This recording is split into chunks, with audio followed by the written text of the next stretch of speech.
Everyone. Another edition of Mammoth After Hours finally underway. This one took a minute because the holidays got in the way. We won't even try to pretend something else was going on. It was simply about the holidays, and so there you go. And so now we're back from the break. And guys, Peyton Kraft, Jamie Shuchuk, Andy Linda, all here with you. I'll tell you what, guys, we couldn't have a better game to start with, quite honestly, because that was amazing the other night. Jamie, I'm going to start with you. I've seen a lot of games. I'm not sure I've seen anything like what we saw the other night. Yeah, I mean, typical Mammoth fashion, you can never count them out. And, 8-1, 10-2 at one point, scored some big goals late in the second quarter. And then, it's 10-7 at halftime, and they came out. Offense did their job. Defense shut them out in the whole fourth quarter. So, I mean, it was fun to watch just to see the poise and the composure. Watching Pat Coyle in the post-game interview, he was spot on. Just don't stop believing and stick to the game plan, and they showed it. So yeah, fun game to be a part of. 28 goals was that's a great lacrosse game in my mind. Peyton, you were in the crowd. You were doing the whole, the in-arena hosting thing. It was country music night.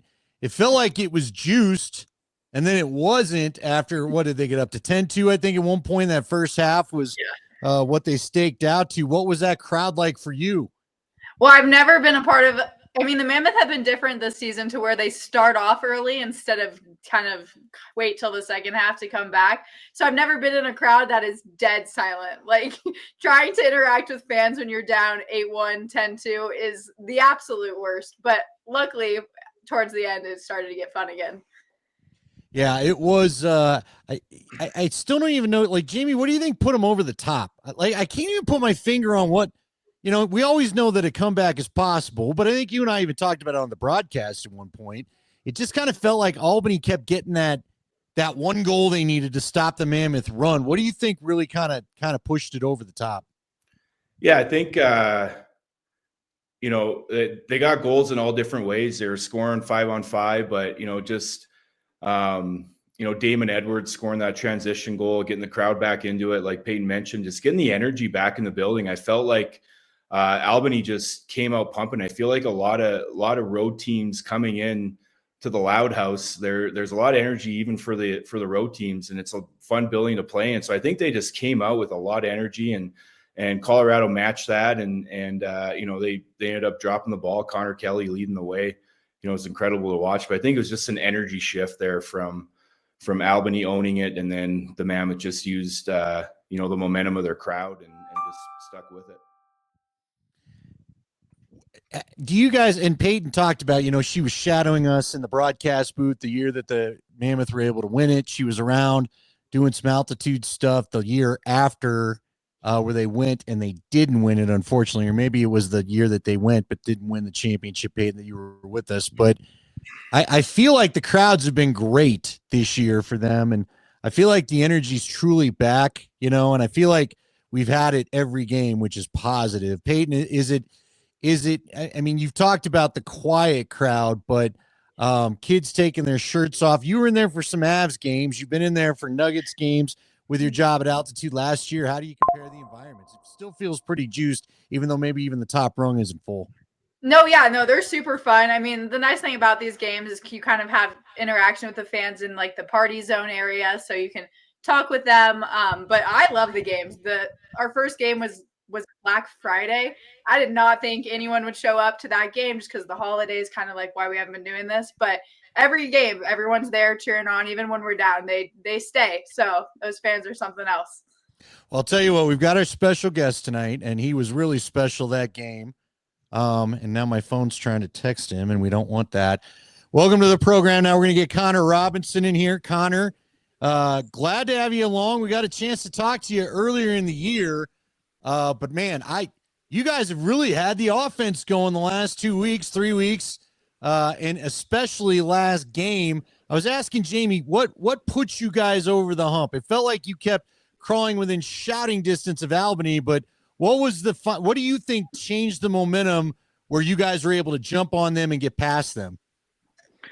I think it was just sticking to the game plan. I mean, our offense is so deadly overall. I mean, you look at the left side, you got me, you got Eli, you got Will, you got Bella, and then you might be able to stop that one night and put all your focus, but then you look over to the right and you got Zeddy, Leeser, CK, Gibby, and there's just so many guys that are just so talented. And sure, you're gonna shut us down for a little bit, maybe a quarter or two, and I don't know why we keep doing it. It's just, I mean, I guess look at a glass half full. Like, it's better to be a second half team than a first half team, but like we keep digging ourselves a hole. But like, you're going to stop us for a quarter or two, but like you're not going to stop us all game. So it's not a matter of when we're going to pop off. It's a matter of who's going to pop off, which is it's a fun offense to play. I'll tell you that.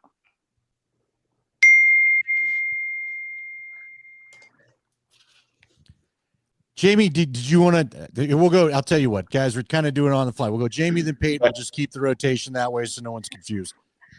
Yeah, no, what's up, Connor?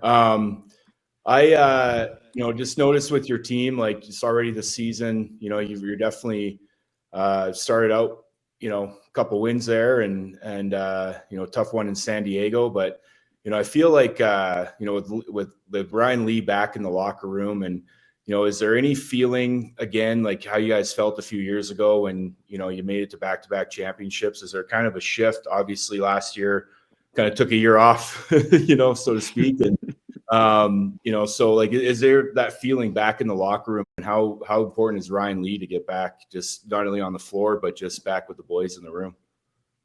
I think he's a huge part of it, and I know missing last year, just all the stuff he's dealt with and all the stuff he's been through, just to see him back out there is a victory in itself, and to see him out there producing and creating opportunities for himself. I mean, it's awesome to see, and it gives us a boost. I know he's like such a personality in the room, and we're so happy to have him back. And it sucked watching him watch from the press box on IR for all those months, and just having him there is such a boost. And I couldn't say enough good things about him. I mean, he's just such an awesome guy, and I have so much fun playing with him. And like you said, like we had a better start than last year. That's for darn sure. So it's definitely nice getting that win, and just kind of listening to Patty, and he's kind of the anchor for all of us, where he kind of sets the tone and he sets the line, and we listen to him and we feed off him, and he's just such a good leader where we can all kind of be ourselves, and you kind of see it on the floor. We're 4-2. We're off to a good start this year. Yeah, well, it's obviously good to have Ryan Lee back. But as for you, you've had 12 goals, 17 assists this season. How are you assessing your performance so far, and what are some goals you have set for the remainder of this season? Yeah, I think it's just kind of keep contributing and keep doing what I can to help the guys, whether I'm producing one night or somebody else. Just keep playing my game. And yeah, like you said, I've been pretty fortunate in the games I played this year. So just sticking to the mindset of it's a 5-man unit, and sometimes the looks are going to be there and sometimes they aren't. But when you get your chance, just take advantage. And I kind of have a couple spots I like, so I kind of like to gravitate towards those positions on the floor. And I mean, I've been working on my shot, so when I get my opportunities, I'm making sure to capitalize on them. So I'm fingers crossed I keep this going, but no, I'm having fun out there, definitely, and it's a lot of fun putting the ball in the back of the net. Is this the most balanced you guys have been from each side? I feel like one year, like the year you guys went to the championship, it felt like you guys on the left side really carried things, right? And then, Zed got going, I want to say, later in the year, and you had Gibson and Ryan would do his thing, but it just felt like it was a little more left-hand dominated. I don't know that I can say it even went back right-hand dominated. I mean, the right side had their games at times, but they were still leaning on you. But this is a year, Jamie, this is one of the things Jamie's talked to me a lot about with it, where it just feels like either side could go off. Matter of fact, both the right and the left side kind of took their turns. You were up there. I thought you were going to get the sock trick because you had the 4 goals, and John Gallant was praying that you didn't get the sock trick because he doesn't want any more socks on his head anymore. And then all of a sudden, Connor Kelly comes out from nowhere, right? And then he gets to 5. And again, we were worried about socks raining down again. And I don't like the sock trick thing, by the way. I do have something. I have a buddy that sent me the origin of the sock trick. And I hate to tell you, it's in Colorado. I did not know we were responsible for this, but we are. But, like, is this as balanced as you guys have had, Connor? I think so, yeah. I mean, you look at kind of the productivity, and so far this year, and 6 games in, and you got CK. I don't know if he's number one. I haven't looked at it, but he's up there in the standings. Then you got myself, Eli, Will, Leeser, Zeddy, kind of right all up in there. And it's so nice knowing that defenses have to come in and worry about both sides. And I think the couple years we made it to the finals, we kind of we're forced to rely a little bit stronger left, having Leeser down. But now that he's back, and now that we got 4 capable lefties and 4 capable righties, it's really comfortable knowing that we can go strong left or strong right either game, and we're gonna have success. We're gonna produce looks because we've proven that, and it's a very nice feeling, to say the least.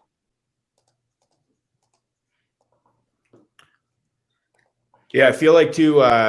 Johnny and I always go back and forth. I'm an O guy, he's a D guy. We played together, we coached together, and so we're always going back and forth watching you guys. And what's different about the defense? We've been talking about offense. What's the feeling there? You guys had veteran Damon Edwards and Brett Craig going down. He had a big year last year, and Wardo seems to be back to Wardo. I mean, I feel like you guys had some tight battles last year, but just couldn't get over the hump in some games.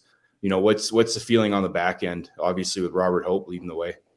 I mean, Hope's I'm going to say Wardo's the anchor, but definitely when you're looking at the short sticks, definitely Hope's the guy out there chatting with us, kind of leading us out there. And he leads by example, and he's just such a special defender where he looks like he's an 85-year-old man out there, but you kind of see him blocking shots, putting his body on the line, getting loose balls. Like the balls seem to kind of gravitate in his stick. And it's awesome to see. And then you look at the new guys, like you said, you mentioned Damo, you mentioned Krager goes down, which is unfortunate, but then you got younger guys like Owen Rom stepping up. You got guys like Owen Solver who played his first game. You got a guy like Connor Cook who had one of the more nastier step back moves I've seen. So just the younger guys are getting their opportunities and they're capitalizing. And then you got the veteran guys like Hopi, Moose, Gillis, Timmy, who really lead by their work ethic. And I think that's one thing that Patty and Self are really emphasized in the off season and the preseason is the work ethic and really competing out there for 4 quarters. And I think they do a great job of leading by example, and it really exemplifies the energy and kind of pushes it towards us and makes us want to work harder, seeing them grind out there, seeing them block all those shots and everything along those lines. So it's fun knowing that unfortunately they get 8 put up in the first half and then you let in 3 in the third quarter and then you shut them out in the fourth. Like that's just the defense you want. Like they're going to let things in. There's the front end up too, right? When they're playing like that, like you guys can push each other, right? It's like they're doing their job, we got to step up kind of thing, right? Exactly. You're always in the game. Like you always have a shot, which is awesome. You talk about like leadership. You've had some really close games, and then last week you were down 8-1, came back. Do you attribute like this mental toughness to the leadership within the team? Yeah, I think so. I think some of the guys that have been around a while, or at least that I've been on the team, is we've unfortunately but fortunately put ourselves in that situation more times than we can count, and somehow we figure out a way to climb out. So we do have that experience, that aspect, but no, it definitely comes to our leadership. I mean, you got Liger up front, and then you got Hopi, Gillis, and Timmy on the back end, and you got Wardo just being Wardo in net. So they're it's really comforting. I mean, you're down 8-1. It's really unfortunate, but the temperature on the bench was very cool to what the score reflected it to be. So it's good from the leadership, kind of keeping everyone cool and making sure that we have goals in mind to meet as a team, and those goals are going to lead to success on the floor. So just sticking to those goals that we set for ourselves and watching the outcome. And I mean, we dug ourselves a hole, but we found a way. Well, you always do. I guess not always, but I feel like since I've been with you guys this second stint, the last, I guess is year 4, Jamie, if you can believe it already for you and me, but it just feels like you guys more often than not have found a way. By the way, was it your goal? It might've been your 4th goal. Was that the one that Liger put his shoulders down and like blocked off 2 guys. Did you see that? He like picked 2 guys. One guy was slow to get off his shoulder and come out to you, but he literally had 2 guys held up at once. Do you even notice what's going on in front of you before you shoot? Quite honestly, I got to start there. Yeah, that was the third one, and I do remember that. And I mean, you talk about leadership, and you talk about leading by example, and right there is a perfect example. You got Eli where, yeah, he could set a pick, but he's working as hard as he can. He's looking like an offensive tackle out there, pass blocking. He's got one hand on each of their chests, and I didn't realize how open I was until I kind of got in there. And I don't know if the replay shows, I kind of did the wow, what's going on moment and ripped it over him. But I mean, he's just he's the best guy to have out there. I love working with him, and he's just one of the. I mean, he's my roommate. He's an awesome guy to have out there. Yeah, I was saying that after game 1 against Vancouver, Ryan Lee didn't score. He scored on a penalty shot. I don't know if that counts, but asterisk. He didn't think so. There you go. Right. So, he had a goalless game, but like I said after him, like, coming back from what he did and he was doing all that stuff that you guys are talking about. Like he was getting dirty in the middle and working inside out and banging bodies. And, he had some good looks, but, didn't bury, but it's like, you guys pulled that one out too. And, so it just feels like from game 1, adding that leadership back in the room. And, it's important as an offense, that everybody's doing that. And it's good to, you guys are all sacrificing, not, everybody's doing all the little things right, it seems like. So, yeah, it's been fun to watch this year, man. Glad you guys are rolling. And, moving on to Albany, what's, quick turnaround. I'm sure you guys are having film sessions, get a quick prac in, and then it's go time. Like how, when you play these back-to-back home and homes against the same team, what's the feeling rather than, coming off a win or a loss, having to go play someone else, but you're playing the same team after a big win? It's definitely excitement. I mean, it sounds cliche and it sounds kind of, I guess cliche, but any chance to play at this level with these guys is a great opportunity, and we're super happy with it. But with the home and home, I mean, I think this is my first time ever doing it. So aside from playoffs, I guess. So it is exciting. I mean, they're going to look at their mistakes and fix them and see what worked for them and try to capitalize. And we're going to do the same. So it's going to be an interesting test. And obviously we won and they beat us last year. So we really want to cement that we are back. Last year is a bit of a blip, but we can beat anyone, whether that's home or away. And I think just playing back to back, it's going to be a little bit tougher, but it's exciting, right? Because just like we only have 5 days to prepare, so do they. So we're going to come back, refocus, watch some film, and see what happens Saturday night. The only unfortunate thing is the Albany travel isn't great from Vancouver, so that'll be fun. Well, obviously Albany's probably got a little bit of a bad taste in their mouth after being up 8-1 and then losing that game. You think it's going to get a little chippy out there? Yeah, I think they're going to come out with some fire. I mean, their record doesn't reflect who they are. If they have 3 OT losses at home, and then kind of what transpired last weekend with us, so they're going to come out hungry. Like they want to win games, and they know they're so close, so they got to keep fighting. So I think they're going to come out a little bit PO'd Saturday night to really say that they deserve to win that game, or they're going to prove it. So we just got to kind of roll with the punches. We know they're going to come out hard because it's their home arena. So roll with the punches and keep playing our lacrosse. All right, I got to ask you because it's all over Twitter. Maybe you've seen it, maybe you haven't. I don't know how much you're on there. And Jamie, I'm curious about this too. So Barstool picked it up, and that got all this momentum going. First off, you know where I'm going. First off, I had never seen a fight, whether it's hockey or lacrosse, where a guy gets cold cocked, knocked out like an MMA arena. You know what I'm saying? And the one between Buffalo and Toronto, the Toronto player, I don't remember who that was, but I mean, he got as clean a shot on. He tested the old glass jaw. That looked like a Tyson deal, right, on the video game.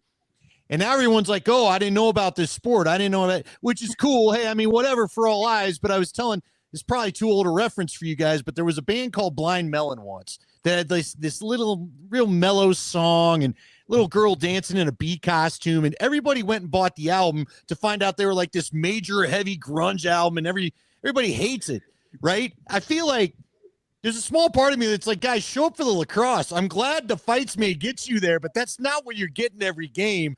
Are you happy with that attention, or would you rather try to educate people that, look, we don't get a fight every game in this sport? No, I think any publicity is good publicity, right? And you just you mentioned it. Barstool picked it up. I don't know if you saw Joe Rogan mention it on his podcast. So that's, I don't know, 100 million, 100 and I don't know, I'm not a math guy, but millions upon millions, millions upon millions of people that are kind of newly exposed to the game of lacrosse. So I think that's good. Anyone who kind of knows hockey kind of knows that it's not all about the game. There's some aspects, but no, I think any publicity is good publicity. And if the game's kind of coming out and people are bringing in newly, oh, this is fighting, maybe we're going to see a fight, maybe they'll come check it out. Those are new fans of lacrosse in the door. So I think it's good, and I think fighting deserves to stay in the game. I think it's a great part of it. I think it's unique, us in hockey. So I think I think it's great. And I mean, who doesn't love a knockout? There's only a couple I've ever seen. Like, I don't know if you guys can remember any more, but the only ones I can see are like the Paulie Dawson where he knocks out Irving, or like hockey, like the Matt Cook knockout. And other than that, like, Suter, Rory Smith, Jeff Snyder, like those guys, you know. Add another roster spot so you can throw a guy like that in the lineup. You know? Jamie, did you play with Snyder? Did you play? Were you on the team with him then? I never played with him. I played against him, but you know, I think I totally agree with Connor. The excitement and the exposure to the game is huge, and you know, I'm not knocking the PLL. Like, you would never see that happen in the PLL, right? They, you know, they push and shove, kind of, you know, little fist. You know, that's not fighting, right? And people, that's all over the way PLL is marketed, and they're doing a great job with that. But the NLL that's what these guys, you know, I didn't fight, but like growing up in Canada, I mean, you saw fights all the time. It's part of the game, and the NHL is the same way. And I know that's, you know, fighting's down the NHL too, but yeah, who doesn't love a good scrap and, you know, two good boys. And also too, like, it was a player sticking up for his teammate, right? Dane Smith, superstar, coming off the bench, you know, and his teammate jumped in, and, you know, that's part of the game. And yeah, I think it's great exposure. It's a great way for. Oh, go ahead, Connor.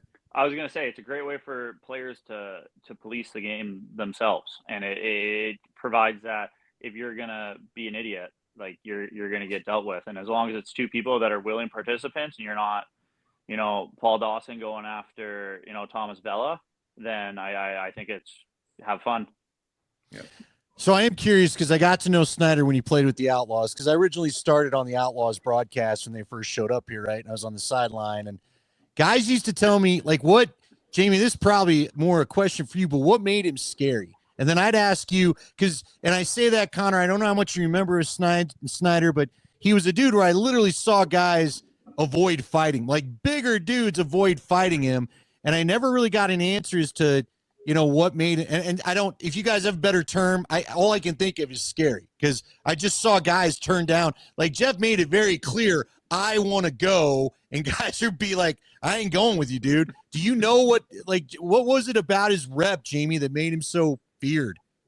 Yeah, I think it was just that generation. Like, they grew up doing it. And I know Jeff Snyder, fellow Burnaby Laker, you know, played for that dynasty Lakers there. And there's some tough guys on that team. And, you know, not only could they score goals, but like Connor mentioned, they policed the game and took care of business. And there were some scary guys. So I feel like Jeff wanted to establish himself as a heavyweight, and he definitely did. And when you're number one, guys challenge you. And there were so many, like I said, I think it's just that generation. I remember in my first game after I got traded from the Mammoth to Minnesota, Rory Smith is on the team, and you know, I'm going to the bathroom, you know, whatever, and I hear this noise, and he's shadow boxing, you know, in the bathroom, right? I'm like, what are you doing, right? I'm old guy, make sure my stick's good, this and that, and he's like, oh, fighting Troy Bonterra tonight.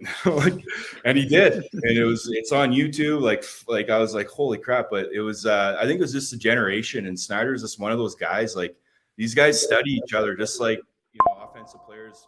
Everybody watches film. Like, these guys watch, you know, each other fight, and it's a skill. And those guys were so skilled at it, and Jeff was one of the best. Connor, do you feel comfort? I feel like you've got some bigger guys. We all love Moose. We got some right? big boys. Well, hey, look, Moose stepped up the first game when he needed to, and who was that? I can't even remember the guy's name. Theed, I think, wanted somebody to fight him. Mm-hmm.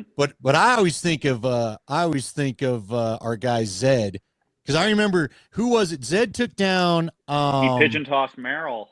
Yes, that's right. And then he pins like every time. I feel like Zed. When Zed puts you down, Zed's like, I don't want to punch you, but it feels like that's it. It's over anyway, right? If Zed were to ragdoll me down, which he could do easily, I think I'd be like, all right, bro, we're good. We're good. You can let me up. I'll go back to the bench or something. Zed's not to be messed with, is he? No, he's terrifying. Like you saw when, what was it, game 1, when Warren was fighting Subak, and that was Beersy tried to and he just pinned him down, just like absolutely. It's just ridiculous. I mean, you see him out there, playing offense, whether he's doing like a one-on-one or he's setting a pick, like he's just hammering guys, but he's doing it this same kind of strength we're trying to put out, like normal people. And I mean, you don't get the nickname Zedzilla for being regular strength. I think it was. Go ahead. I was gonna say, I think it was last broadcast. I said, like, if there's a stat for most moving picks, it'd be Zed Williams. Yeah, 100%. It's like I think I said, it's like a grown man playing against a 10-year-old. Sometimes, like, he doesn't mean to. He's just so strong. Well, it's crazy, and like defenders got to do everything they can to. He doesn't get a lot of calls sent his way, but they got to do everything they can, whether that's hold him, grab him, do whatever, because he's so big and he's so strong.